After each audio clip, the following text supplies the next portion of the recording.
Здравствуйте, мои друзья! Сегодня мы с вами приготовим вкуснейшую галету, будет она с грибами, с капустой, без яиц и молока, постная, вегетарианская. Готовится очень просто.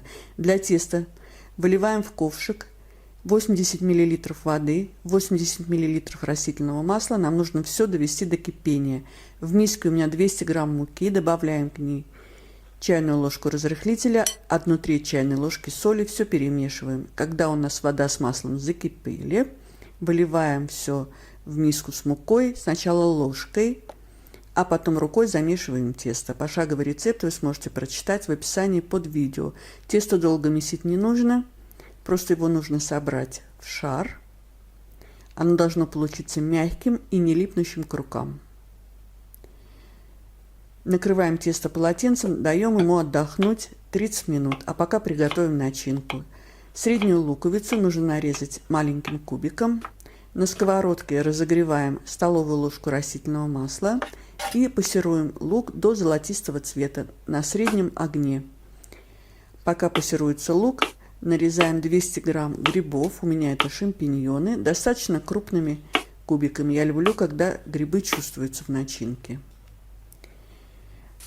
После того, как наш лук стал золотистым, карамельного цвета, перекладываем его в отдельную мисочку и на этой же сковородке, не добавляя растительного масла, на сухой сковородке обжариваем грибы до полного испарения жидкости и румяности. Пока грибы обжариваются, нам нужно нашинковать четверть вилка капусты.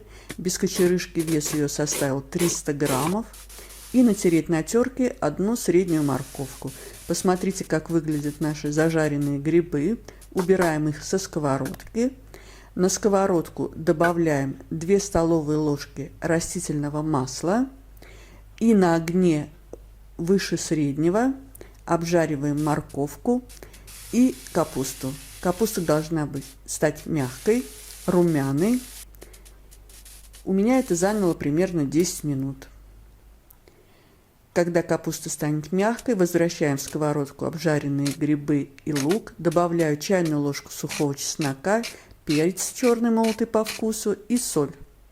Все перемешиваем и протушиваем все вместе 2-3 минуты. Наша начинка готова.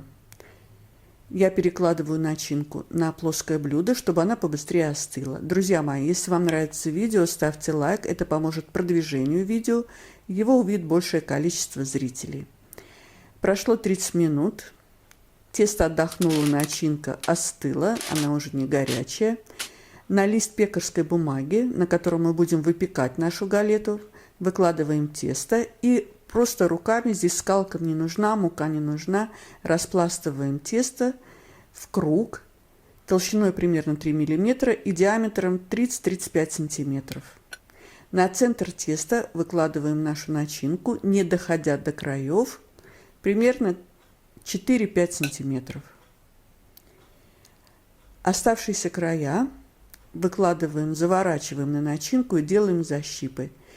Переложим вместе с листом пекарской бумаги нашу галету на противень. Духовка у меня заранее разогрета на 220 градусов, режим вверх-вниз. Будем печь нашу галету, наш открытый капустный пирог до румяности 15-20 минут. В моей духовке галета до румяности пеклась 20 минут. Посмотрите, какая она красивая, какая она румяная. Сейчас мы ее переложим на дощечку, разрежем и будем пробовать.